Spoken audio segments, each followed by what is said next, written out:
Hey guys, what's going on? Jimmy the Owl here, and welcome back to the wonderful world of Elden Ring. With a DLC being announced, kinda, I'm a bit late to the party on that one, I thought what better to do than do another little silly challenge run with some stupid ass spells. Today's spells on the chopping block are Digger Sorceries. Now if you don't know what these are, and I don't blame you, they're very hidden, there's only two, and they're not really out there to be collected really. It is Rock Blaster and Shatter Earth. Now, Rock Blaster is going to be the only viable option you really have with these spells. Shatter Earth is not very good in the grand scheme of things. So realistically, you have one spell, and you're only going to be using that one spell for the majority of your run. Without further ado, I'll get into the rules later on. Let's get to character creation and getting this character started. Straight into character creation, I named my guy Diggerman Dan because my creative styling only goes so far, apparently. And I tried to make him look like an old man. I feel like I succeeded mostly. He's balding, beard long, going grey hairs. You know, typical old man spellcaster things.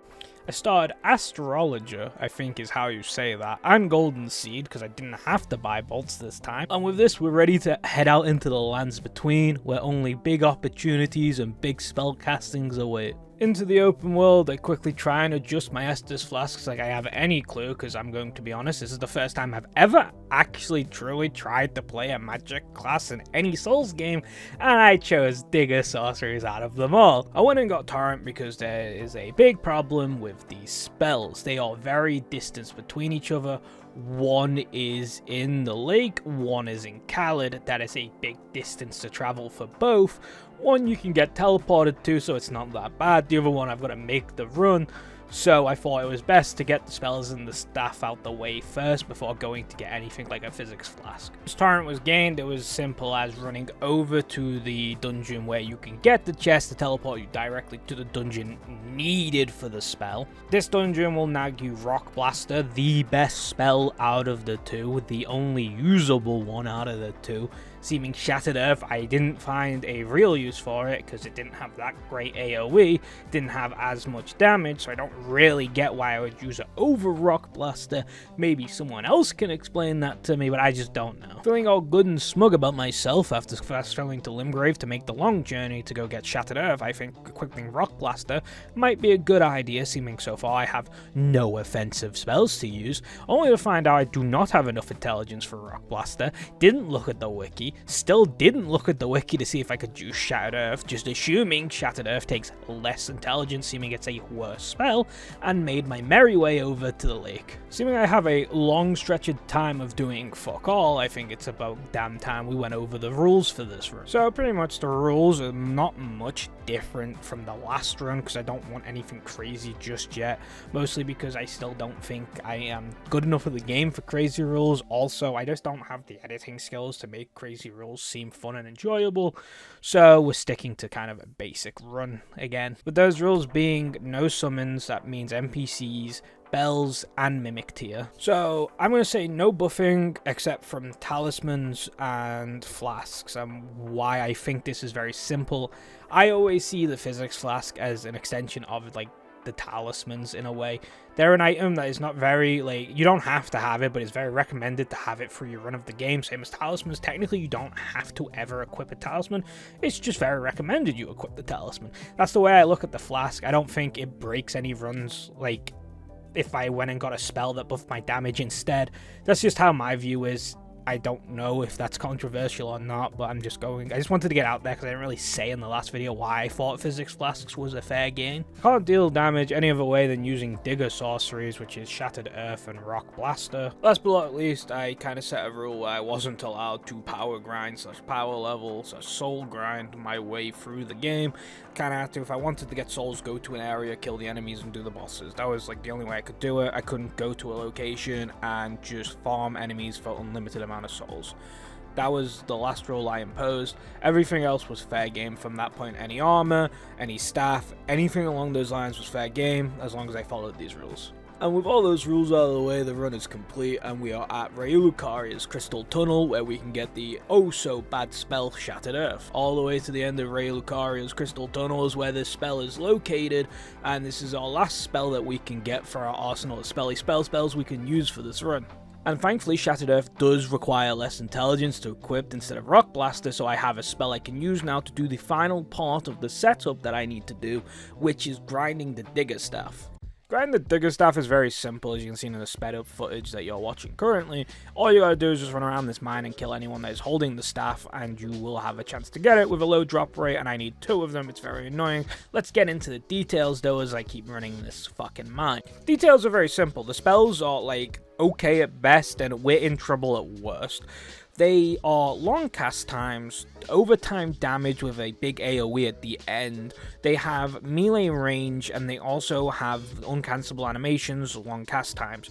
This is a problem for a good chunk of the bosses, because unless you can stagger someone, these long cast times make it so you really have to pick your moves if you do not want to get hit. And with okay damage, it means we're going to need to have these 2 staffs on us at all time.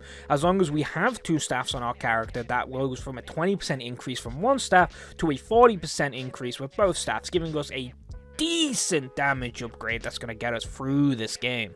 With enough intelligence, these 2 staffs, a helmet later on, we should have enough damage to quite nicely get us through the game, while also being deadly terrified of the fact that 2 hits will most likely kill us.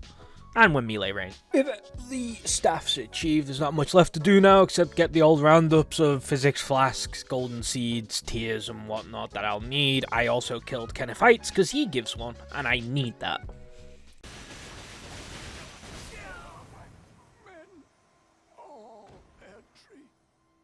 With all that out the way, it's time to go fight the first main boss. The Margot fight shockingly went really well. I had a couple of encounters with a couple of minor bosses around in the open world while upgrading my weapon, so I understood when and when I couldn't attack. So going into Margot, I had more of an idea of when I was and wasn't allowed to throw my silly little spells at him.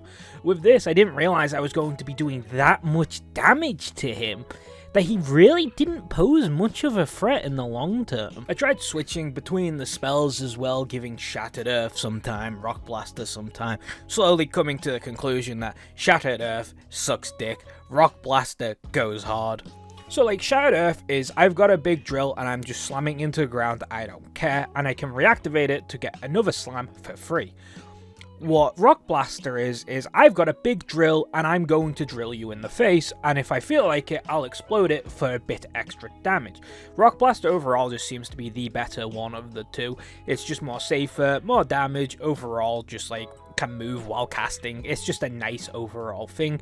The only problem is, while you can't stagger people, if you get staggered yourself, you don't get the big explosion and you lose a lot of mana to damage ratio, so you've always got to try and get the explosion. I didn't do very well in this fight because I kept tanking hits trying to get as much drill damage as possible, when the explosion damage is the key part of your damage dealt. So that is a key thing we need to keep an eye on going forward.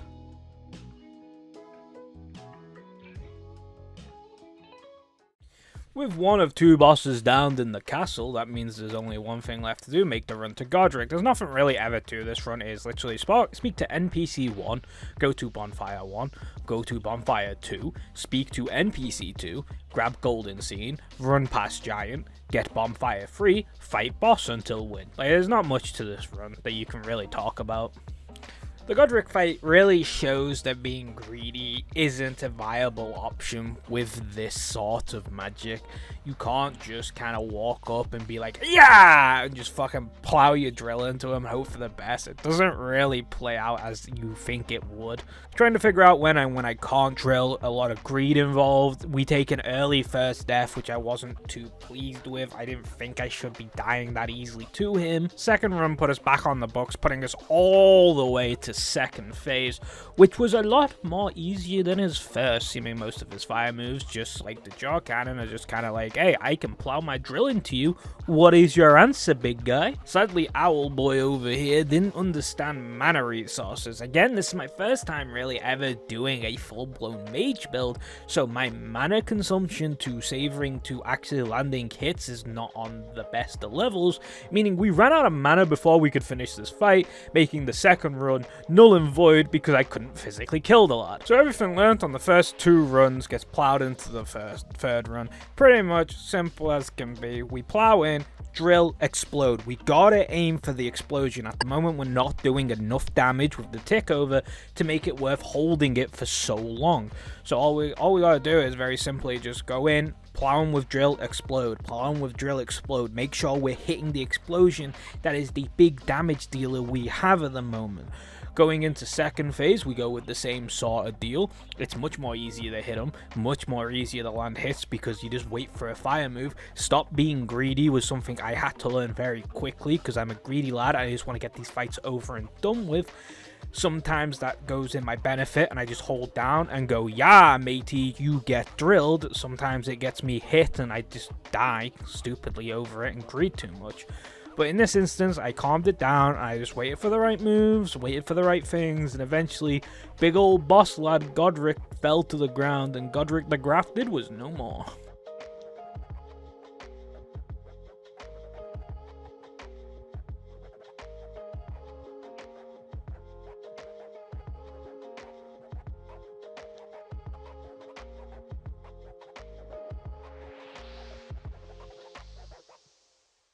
With that boss fight done, I have no clue the order I did this in, so as you watch me fight the Rot Knight, I will quickly run down how I do this. I named the videos so I knew what I was doing in said videos. I did this in the first one, I've done this in the second one, and to be honest, halfway through I stopped naming the videos because I have no clue. I got bad memory, right? So I had no clue what order I've done these things in. So I'm pretty sure this was next, and after this I have no clue what's next until I go to the unnamed files, because then it goes in order, so I can just skim these video files and figure out what I need from there. So like, from now on I'm not gonna name the files, but if nothing really adds up and nothing makes sense chronologically for a couple more parts, you'll understand why now, because I just don't know where the fuck I am. But I'm pretty sure we do get the Wing Sword Talisman first as we enter the lake.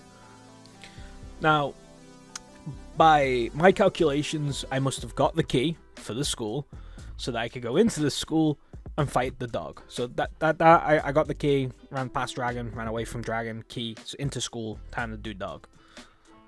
The dog fight fucking sucks with these spells. It's so bad. I lost my mind. It's so bad. So like, the problem is you know, we've got wind-ups. We can't just fucking let it rip. We gotta fucking jab him with the drill, send it down. Problem is, half his moves are very fast. Then he jumps away. Then he hits me. I die in 2 hits, so that's not very good. He's fucking... Oh my god! Dude, I'm good. I got annoyed for a second because like just remembering this fight pisses me off. I hate animal fights in FromSoft games, I'll admit it. Same as dragons, I don't really think they've ever perfected that. I think Dark Souls 3 might have came close to like a good dragon fight, but I don't think they've ever perfected it. Just like animals, I don't think they've ever perfected it. So going into this, I always get annoyed. It took me 7 goes to do this. It shouldn't have, but like he like 1 to 2 hits me depending what he does. I do a lot of damage to him when the explosion hits, and it's not always hitting because of his flippy bippy bullshit. But eventually Doggo do go down so that I can move on to Renala and grab free intelligence on her helmet, because that's a buff. So one instant thing that will strike you while we're going into Renala is, do we have the stats to do her? Generally speaking, Renala is very resistant to magic, meaning do we do enough damage to Estus to mana to kill her before all 3 things just kind of dissipate and run out? Because one big problem we're going to have in this fight is that using mana is essential to getting rid of the shield to get Renala to come down. So already on a deficit of mana to even get her to come down in the first place. So there's no point theorizing. We might as well just get into this fucking room and see how much damage we do to her.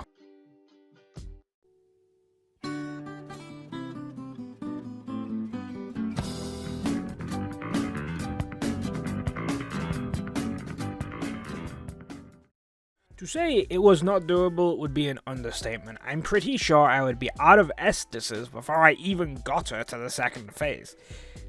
That's not very good. We don't have many other options other than Renala. The only other person we can physically kill that is doable is Radon. I get Radon is nerfed, but he's still Radon with no summons. That's still a hard fight with my stupid little staff and digger sorceries. We're kind of stuck here, right? We have two passageways, both blocked by unkillable bosses. Renala is definitely unkillable, and there's no way we do Radon. I'm just not good enough for that. So normally when I'm doing these, I kind of stream it to whoever's in Discord with me. And the group over at LHQ is what I'll call them from now on. We tried to brainstorm some things. Rykard got thrown into the picture, and straight out, understanding how the fuck do we kill Rykard of all people. Collectively, LHQ kind of deemed that we are going to have to go do Radon. So appearing on your screen at the moment is what GameSpot recommended you to have pre-nerf Radon. They said level 70 with the best weapon and spell you could possibly get for your build. That's pre-nerf, so I'm taking this into nerfed Radon.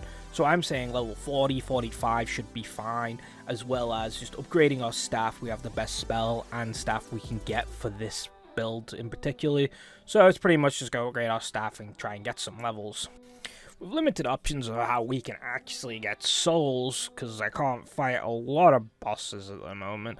My general idea was I can get a quick chunk of souls and level ups from going to Khalid and going fight the Putrid Avatar. It gives about 90,000 souls, which will give me a good chunk of level ups to make me ready for Radon.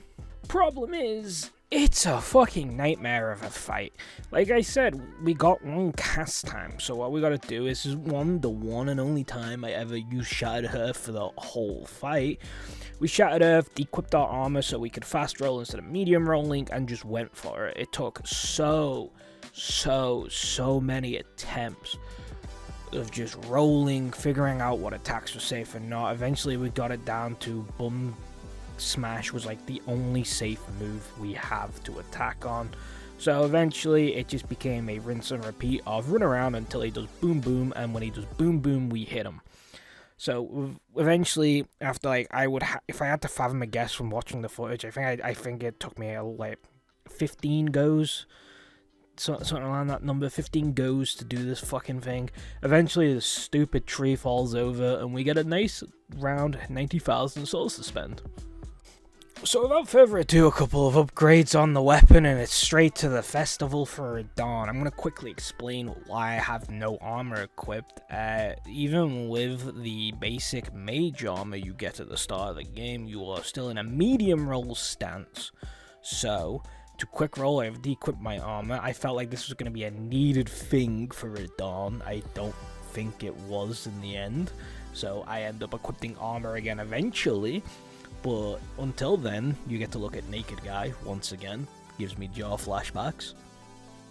I quickly wanted to run in and test if Radon was even doable, if I did enough damage, dodged his moves well enough, if I could actually beat him.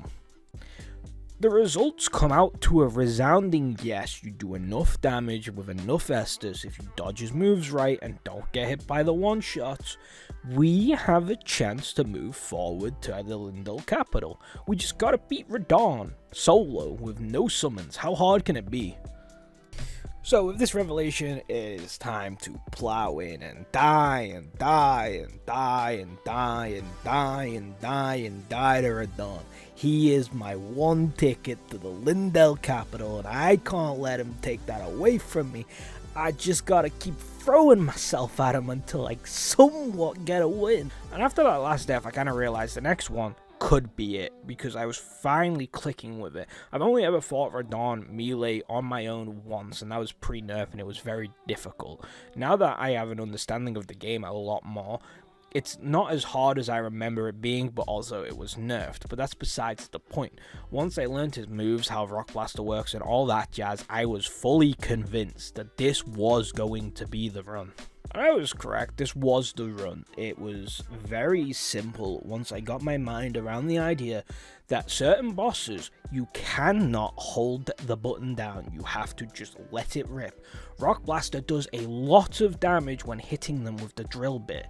It does, it's undeniable. The problem is the animation is long, and then the animation into the slam down is even longer and reduces movement. So, and it's uncancelable, so like you can't hold it. Radon, I'm glad I had to go fight him because he taught me very quickly that I cannot hold this ability. Sometimes I've just got to let it rip as soon as I pull the trigger. And once that was learnt, and I learnt what moves I could do it on, Radon was a doable boss. And I also learned Rock Blaster is actually a pretty strong spell that does decent damage when you know how to use it and when you know what you're doing with it. So when all is said and done, Radon does go down. I was so happy at this moment. I was so happy I managed to beat him. Which means we now have access to his Great Rune, which I won't be using, the underground city that is lost, which I also won't be going, but we do now have access to the Lindell capital, something we do need to go to continue this run. If I'm being honest, nothing else much happens on the run up to the city. We grab the golden seeds on the outskirts, as well as do the second fight for Margaret. We do this fight simply because it just nets us a medallion. It's a +1 medallion that gets us increased stamina. We do need this stamina because I don't put a lot in points of endurance as I run, and we're going to need the stamina buff so we can dodge and run more in fights, as well as if we get a boss stuck into a certain rhythm where we can spam Rock Blaster to get the health down a lot quicker. It's going to be a lot easier knowing that I'm allowed to do this, as well as have a quick roll out the way if anything gets too tricky for us. Once I've downed Margaret, there's only one person who stands between me and my city, and that is a guy on a horse who somehow has red lightning powers, and I really don't know how that works. See, this boss lets me show one thing, that Rock Blaster is a spell to be reckoned with if you had it set up in the right circumstances. If I was allowed to use buffs and other spells, I could definitely run through this game very easily. But because I don't, this is literally like one of the only times I have to show the true power of this spell. If you are able to stand there and drill into someone for multiple seconds at a time, as well as hit them with the big blast, you can do some serious damage. I reckon if you paired this with the perfume that lets you take multiple hits without breaking poise, as well as some good armor and some good spells to buff your damage and defenses, you could really knock some bosses down pretty easily. But as it stands, because I only have the 40% buff from the staff, as well as just using the spell Rock Blaster, I only get to show it every now and again that this spell is a force to be reckoned with when underestimated. With all that, he does go down and we get to progress to the Lindell capital. There's not much for us to do here realistically, we might as well just make our way straight to the boss. Spooks the Ghost Lad is next on the chopping block, and this is where I see a struggle with the spell instead of a bonus. Going from Horse Guy to Spooks the Ghost Lad is a snap back to reality. We go back to the old rule of 2 moves of doom. This rule is very simple. Most bosses from now on will be a 2-move wonder. Anything other than these 2 moves that you will find that you can attack on will result in a loss of health bar and a depleting Estus stack. With this in mind, we have to go forward with more caution, and also we'll be losing to more bosses. We'll die a lot more just simply trying to figure out what is safe and what isn't to attack on. Now don't get it mistaken either, you do a lot of damage. These fights aren't going to go on forever. It's more the fact that you're now just waiting for a move that presents itself in a way that you can actually deal damage without getting hit. And like I said earlier against the second Margaret fight, you will learn quickly that if you can get the AI to keep using a move, you can effectively get these spells out quickly, dealing chunks of damage very fast. But when the AI doesn't want to play ball, and this does happen a lot, you'll have some runs where you get to run them down and they keep doing the same move, and then you'll have other runs where they just will not pull out the move you need them to pull out. I don't know if this is a me issue where I just don't understand how to control and manipulate the AI to do things, or if this is just a Dark Souls / FromSoft issue where the AI kind of just does what it wants from the gate and you don't really control that. It took us about 5 goes to figure out what moves we were allowed to attack on, and another 2 goes to figure out how to actually put the boss down. After that, we did get him down though, and he got put back into the ghost realm so we could move on to Muget. Well, I'm fucking googling this. The wiki states his name to be Margaret the Omen, the true identity of Margaret. So from going forward, I'm just calling them both Margaret. Fuck it, I do not care.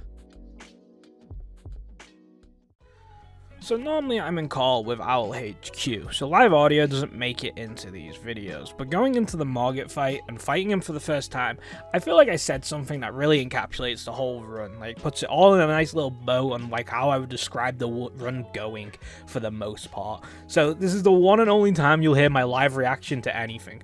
Obviously as well, because I'm in a call with people, they were speaking about other things. I think they were playing League, so you won't hear the in-game volume, just my mic. But I feel like I hit the nail on the head when I said this, I can't lie.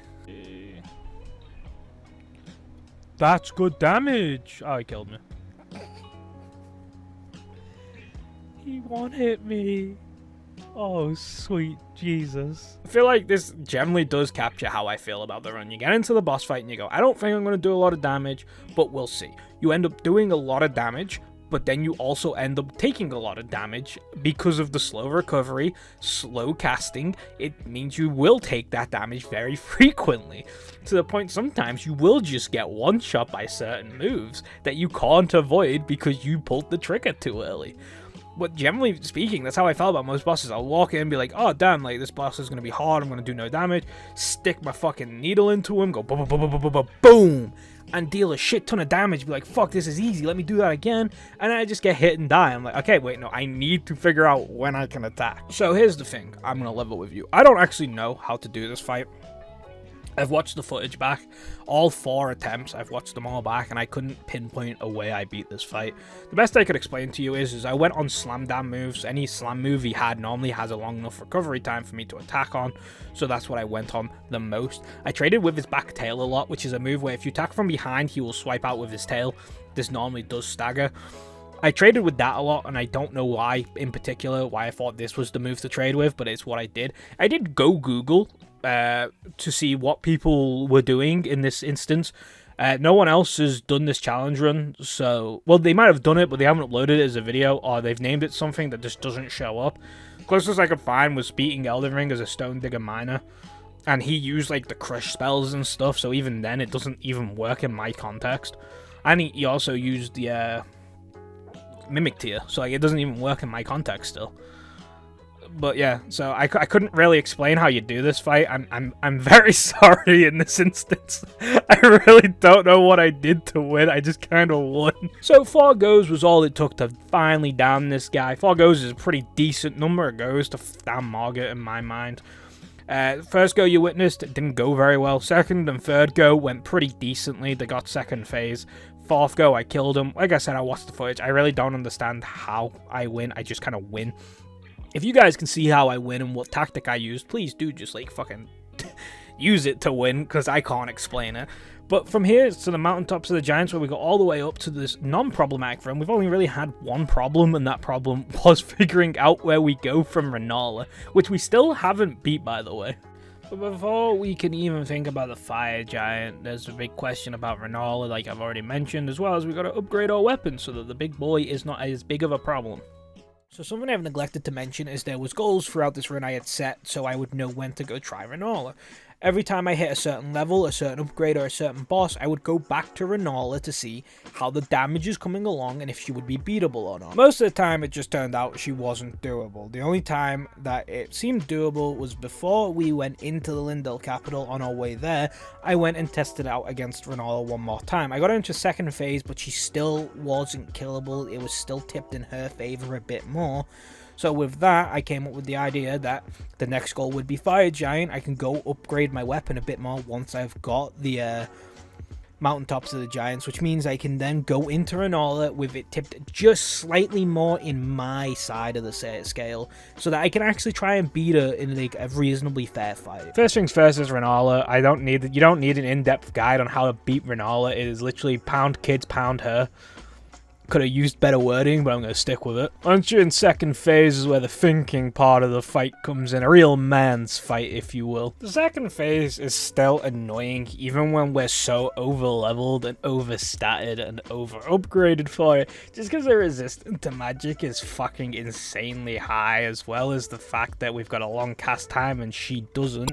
The only really thing I could find safe to go on was the fact we could go on when she throws the staff. Now, fun thing that I learnt about this on our many goes is that when we attack, when she's thrown the staff, it won't return if she staggers, and our move always staggers, so it never returns, so it gives you a really safe in and out option in this fight. Everything else does not seem safe. I got hit by so many spells trying to figure this out. But yeah, it's literally the staff throw. If you go on the staff throw, you're fine. You go on anything else, you're gonna have a bad time. Same as later half of the fight, the summons are irritating and annoying. We don't have fast fucking spell casts, so we just have to go in the flow. Wolves and Bloodhound are annoying, and Dragon and Troll are chill, so it's the usual layout of summons you kinda want to achieve. It's just another one of those 2 moves of doom, but in this situation it's like 1 move of doom, 2 moves if you can dodge a spell and get to her and cast before she does. If you meet all those requirements, it's a 2 moves of doom. If you don't, it's just a 1 move of doom. And once the summons are there, it's kind of easy. It would be nice if the summons like didn't knock you back when she summoned them, but they do, so you don't even get to get free damage off on summons. Anyway, we do it. We get the helmet and the gear, so now I have +3 intelligence to my helmet.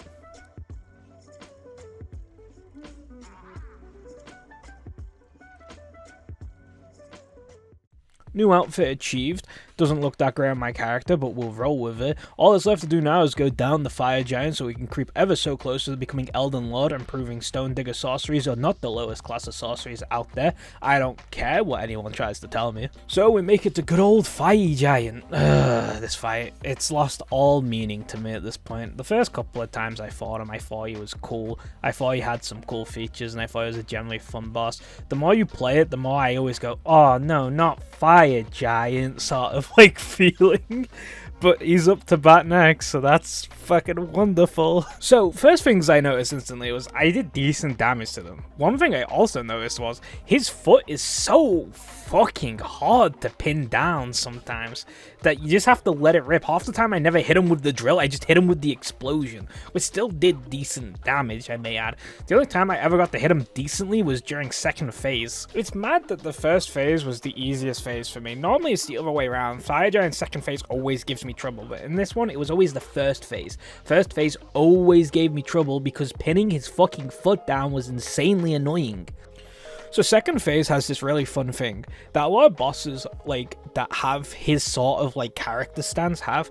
If you get stuck between where his knee is, like the back of his knee, you can normally just get dragged around with him and you don't have to worry about getting hit and stuff. The only time you have to worry in this case is when you use fire moves. You just gotta watch for when he's doing those. Except from that, it's fucking safe. So we literally just get to stick at his foot and just drill him for free and do insane damage as well, because we're using magic and not a normal weapon. He doesn't have that much built-in resistance, I don't think, for magic attacks, so we still take chunks of his health off when he's hitting his non-weak points. 5 goes, puts a big man in a big hole, and that means there's only one thing left to do now, and that's make our way to the crumbling Azura with a quick instant teleportation trick I learnt in high school. The quickest run any man has ever seen is made to make our way towards the Godskin duo, and oh boy do I have some things to say about the Godskin duo. Right, I'm gonna try and vocalize my my feelings of this boss fight, and like without just getting mad. Because it boils my blood just thinking about this fight. It doesn't work on a practical level. The gimmicks and the ways you're supposed to fight this fight also just don't work on a practical level. I just don't like the fight. It's not very fun. Now, I have 284 gigabytes worth of footage of me fighting this boss over and over. So I died a lot. Like, it's not even just like oh man, like I died like 10 times. I must have been going into triple digits at some point. And this isn't just, oh, Digger sorcery suck. I'm doing this with the flail as well, and I'm up to this part, and I still hate this fight with the flail because it sucks. So you can throw the argument Madka's bad at me, and I'll accept some of that. I am not very good at the game, but that doesn't excuse some of the problems this fight has. I think the AI is all over the damn place. They randomly dodge to the side, and I don't know what causes it, but when I'm trying to split these guys up, and then the one I want randomly dodges to the fucking side for no reason at all, then just to dodge to the side, ruins and fucks up the whole rhythm, so then I have to try and reset them, group them back up, then walk around the pillar and fuck with their AI until they dissipate and fucking split up again. Also, there's the infamous big fat guy turns into ball but doesn't get stopped by pillar, so my run just kind of fucking ends.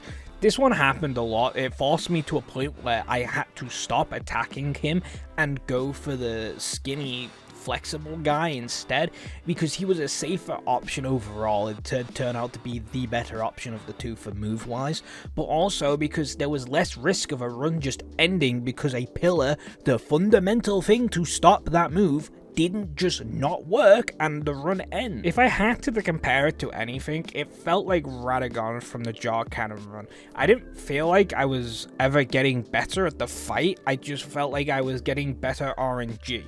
This is exactly how I felt in this fight.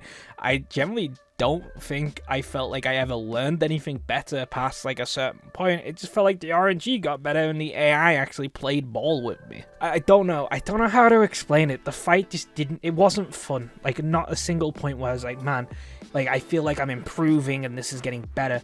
At least in the Jaw Cannon video, I had a lot of struggles with a lot of bosses, but most of them felt like I was overcoming something. This did not feel like anything. I felt like stabbing myself in the eyes with pitchforks until I couldn't see anything anymore, because if I saw one more set of Godskin duos, I was going to lose my mind. But that being said, here's how we beat them. So there's only one strategy I found that worked, and this is pretty much it's instantly decided when you walk through those fog gates. If fat ass isn't fucking left hand corner, you're already gonna be annoyed, because now you gotta fucking already try and work the fucking AI, which is irritating in and of itself. But if he is in his left corner doing his own little fat things, Stretch Boy is easier to fight. He's got like two moves that we can go on realistically. There is the stab out and then drag in, safest move. And then there is the fling up in the air and slam down, second safest move. Everything else has got a bit of a risk to it. You always also want to trying to aim for his backside so that he doesn't do any booky shit and hit you with a slash up. 2 hits kill us from any move, by the way, so you don't want to be getting hit. So the skinny lad also has 2 moves in second phase that are safe, that are incredibly easy to get off. Pretty much all you gotta do is run away from him, then go medium distance from him, and he'll do one of 2 things. He'll either do the one where he spins his staff but then it stretches forward, roll through, unlock your camera so you can get a lot of hits from just drilling, and then let down as soon as you see his elastic come back and get your ass rolling away. Second one is he'll stretch forward, slam his staff into the ground, and then leap forward. Now you start letting rip as soon as he comes forward, because you're right next to him, you won't get hit by both spins, and then you start rolling away as soon as you've plowed to make sure you don't get hit by any booky shit or fat guy trying to come up on your ass. And that's why it's a problem. There's just so many factors in this fight that just simplifying it like this makes it sound very easy, but when you're in the ring with them and trying to fight them, working around pillars and broken AI and them dodging for no reason, stupid moves not working as intended, all of it just balances out for an unfun, unfair fight. But when he goes down, oh my god, I've never been so happy in all my life, I tell you. Once he got beat, I was so happy. I never had to stare these fuckers in the face again. Now that the forces to be the Godskin duo are done and I never have to see them again, I no longer have to bang my head off a wall begging for sweet release. With very little souls to our name, we gotta go down a dragon all the way back in Khalid. The silly little dragon was gonna net us enough souls and a bit extra to buy smithing stones and upgrade our weapon. Slam our weapon to the highest upgrade we can get it to at this current time, and then make our way to the dragon at the Crumbling Reserve for the final piece of the puzzle so we can finally upgrade to max power. Beast Clergyman up to bat as the next boss now that we are fully upgraded power-wise, and I must say this fight was a cake walk. And I don't say that lightly, this boss is very hard normally, but when he got 2 moves that I could abuse very easily, it didn't take a lot of work to down the guy. He went down pretty easily, all things considered. Out of all the problems I ran into against the Godskin duo, this felt like the easiest boss that ever existed compared to that, and I don't say that lightly. So, I don't know if this is because I did the Jaw Cannon run or not, but his moves were very telltale and easy to dodge. All you gotta do is just wait for your moments and just dodge it mid-range, and eventually he'll do a move where he stabs his little dagger into the ground and drags it across the floor, and then brings it up at the end and slices inwards towards himself. So you want to try and aim towards the back of him when he does this move. Just run right behind him. When he does this, you're perfectly safe to attack and roll away. You're not in any danger at all, and then it's just rinse and repeat. This first phase goes with without a fucking problem. The only problem I do have, saying without a problem is a bit of a lie. The only problem I do have is there's like this rock shotgun throw he can do. This does catch me every now and again. Except from that, every one of his other moves is just kind of really easy to see coming and really easily dodged. Now, second phase is somewhat the same as the first phase, with just a lot more cool effects and jivvies and jives, as if I had to put it. It's a lot of smoke and mirrors. If I had to use a word, I would use that one, where like all these cool effects and moves, and like he's springing around all over the place, but when you really like pin down what he's doing and what, like, once you get a feel for what's going on, he doesn't really pose much of a threat. Now, I don't want to sound big-headed, like, oh, this boss was really easy, because I know it's supposed to be a difficult boss, but I feel like compared to what I just went through with the Godskin duo, this felt like a cakewalk. I don't know if it's because of the jaw cannon run. I've just fought him so many times, I understand how he works now, and how all his moves are dodged, and how easily it is to do it.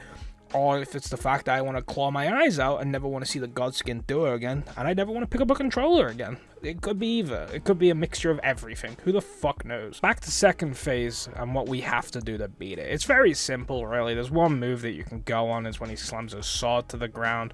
Just go underneath him and plow him with your drill end, and he'll take big damage, plow it down into the ground for even bigger damage, and Big Boy won't last much longer.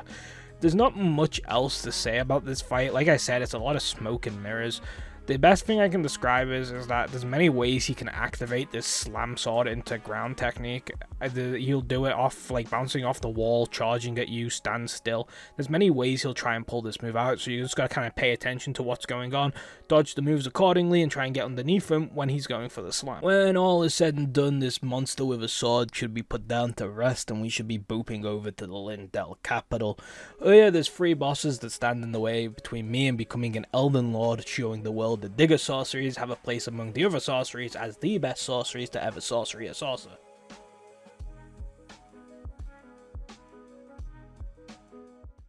Before the Lindell capital Ashenfide is even entered, there's a part of the video I forgot to do, and I have no clue where you place it. It pretty much boils down to me doing the Sullivans Quest line. Sullivans Quest is mind-blowing. It's all about like skipping days and times and resetting areas, getting this to that and that to this. It fucking blew my mind, but we're gonna try and run through how to do this, because it's the only talisman I actually went out of my way to get. So it's getting in this video right now. First, you gotta make it through that like magic school secondary edition and go fight the ghost horse woman thing, and then go speak to Radon. From here, we'll unlock the pathway to speak to everyone that she ghostifies into her tower, and Sullivans, I'm calling him Sullivan, I'm sorry. Sullivan will tell you to come meet him over at the tower, and his magical barrier will be removed. He's able to teach you some sorceries and whatnot, but that's not what we're here. We need to take and deliver a potion to the woman that has the dual axes that I don't know her name of. So from here, I needed to locate the bitch with the axes. First, she's at the round table. Then she's at a town underneath a cliffside. Then she's at back of the round table. If you do it right, you have to constantly, like, I had to constantly reset times and speak to her constantly to get her to actually move. It was very awkward, but eventually when she went to all those 3 paces, you can then give her the potion. This will give us access to his puppets. After we get access to his puppets, we need to buy one of his puppets. To do this, you need starlighting shards, so that's his currency, so you have to go around and collect these fucking shards.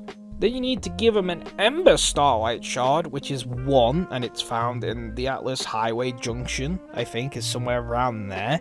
You'll pick that up, you'll take it back to him, and then he will reward you with the Magic Scorpion Charm. Now, I need to make this very clear, though. While doing all of this, there's chances when you go back to him that he won't progress the dialogue to do these things. You gotta keep resting at bonfires, which there's not one next to him. You have to go all the way back up to Ronnie, then rest at the bonfire, reset the time, fast travel if you want, fast travel back, whichever way you want to do it, then go again and go again until he eventually gives you the dialogue option to progress. This fucking annoyed the crap out of me, but eventually we did get the only talisman I went out of my way to get.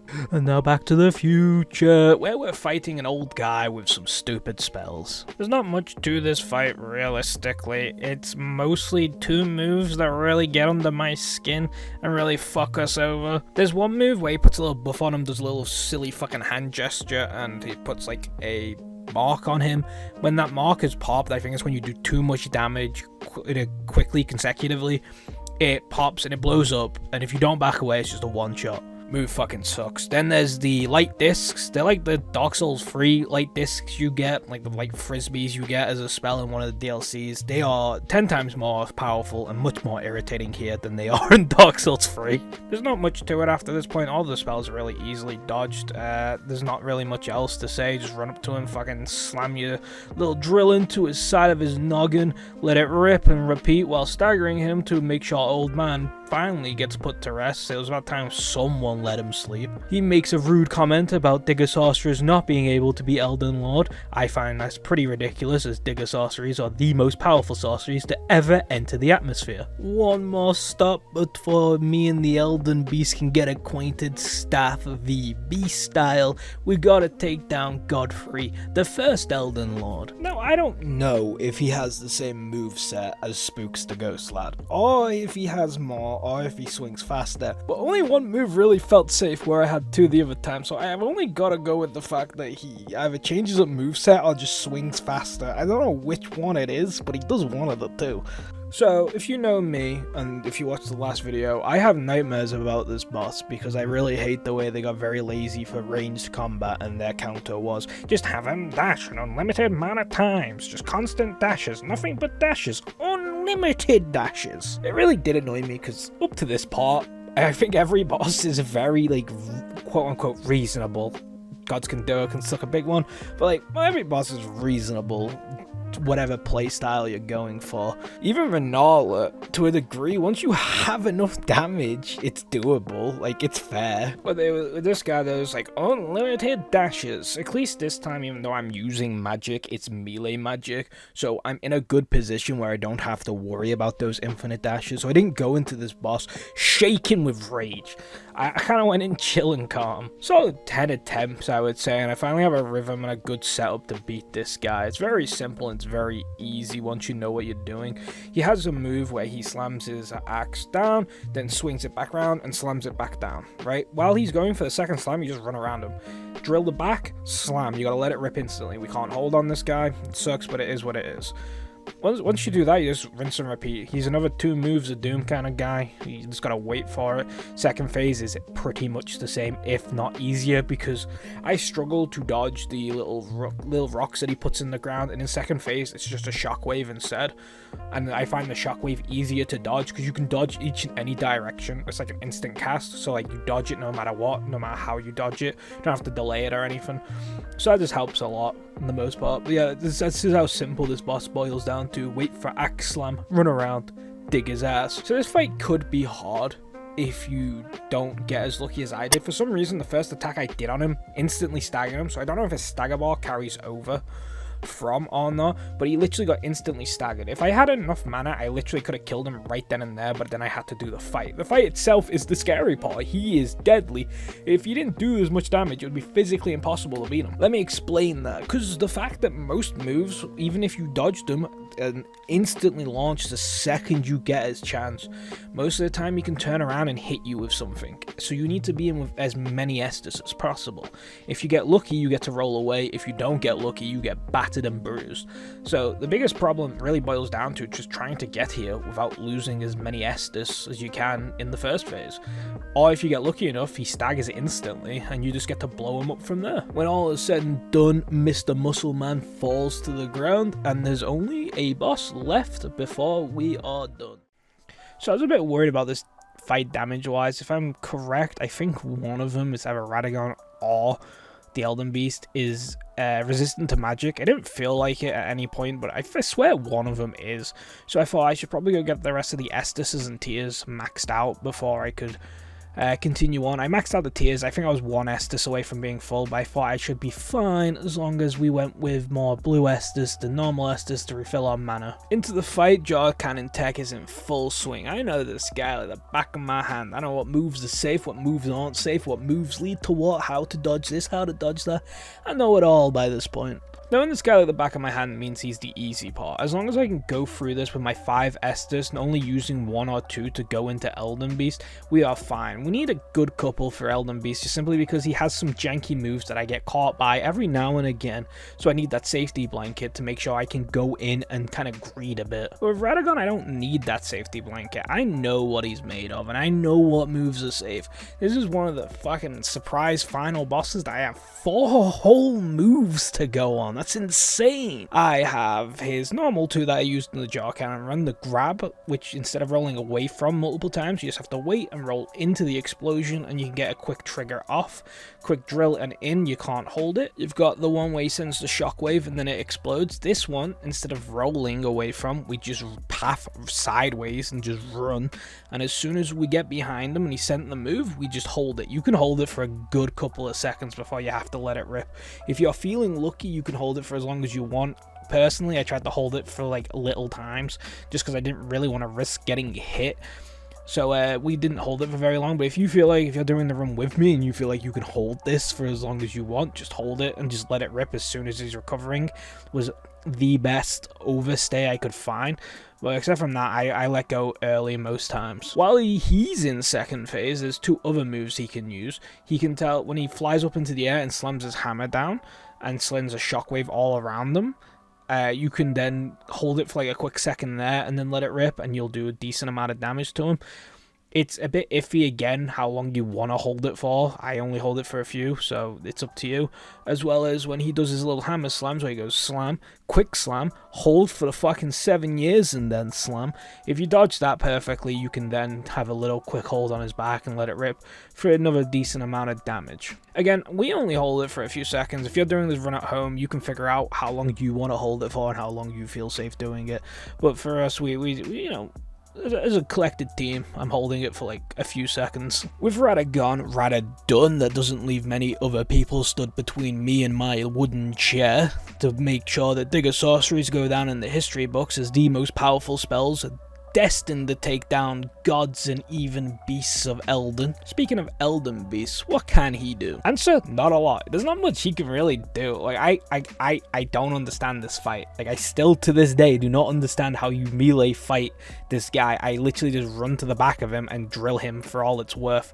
And sometimes hit him at the front, but mainly just try and focus this like drilling the back of him. I have no idea if this is the optimal way to fight him. I don't fucking know. I don't know what half his melee moves are. I just kind of keep wailing on him, hoping for the best. With my tactic on repeat, we do decent-ish damage. It's not the best damage we've done 20 boss, but again, it's not the worst damage we've done in 20 boss. We literally get to drill him for all our mana half the time, so like I can't really complain. It's a fun fight. I get to drill him a lot. It's something I love doing with this game. Like this spell just gives me so much fun to just whack a drilling someone. I get to do it a lot in this fight, so like I'm happy. My happiness aside, we don't have many troubles to look out for. It's the same shit that you look for in every Eldenbeast fight. Elden stars and the running circle. Dodge those 2 moves, everything else comes like a piece of cake.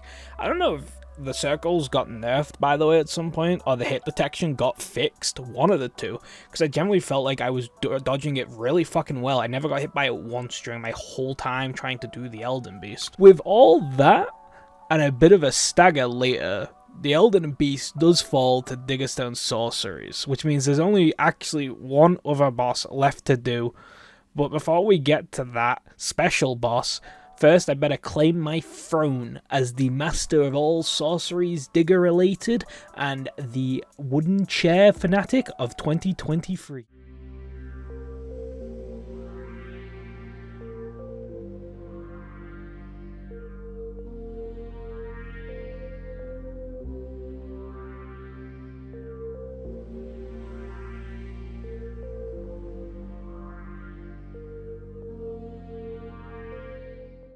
the secret boss, the same way we ended the Jar Cannon run. We'll go do Soldier Godric so I can do a little outro as I make my way there. First things first, thank you for anyone who made it to the end of this video. It means the world to me that anyone took the time out of the day to watch it. I feel like this is going to be the actual down the middle line of my view count, so however well this video does is how I think my rest of my videos would do going forward. I thank you for anyone who watched the Jar Cannon video, but I just don't see that being the average view cap, so we'll see how well this one does. After this, it'll be the big event that I'm trying to do, starting with Demon Souls as the first game, and then run through every other game with the same weapon. So Demon Souls 1 is nearly done, so that should be out soon. This video is different to the Jar Cannon one, so I like the input, what I should keep, what I should get rid of, and how, like, which style was more favorite to you, which one was better, which one was worse, and whatnot. To be honest, this wasn't a lot of adventuring, so there wasn't enough cuts to make it worthwhile doing like a big chapter by chapter basis and stuff. It just wasn't as grand of an adventure. The spell was strong enough to hold its own that I didn't really feel like an adventure was being gone on. But without that being said, here's me killing the soldier Godric. I hope you enjoy the day. I'm thankful that you watched my video, and I will see you in the next one. Hopefully it won't be as long, because there wasn't a month gap between this. I'm hoping it's like half a month at most. But until then, I'll see you in the next one. Peace.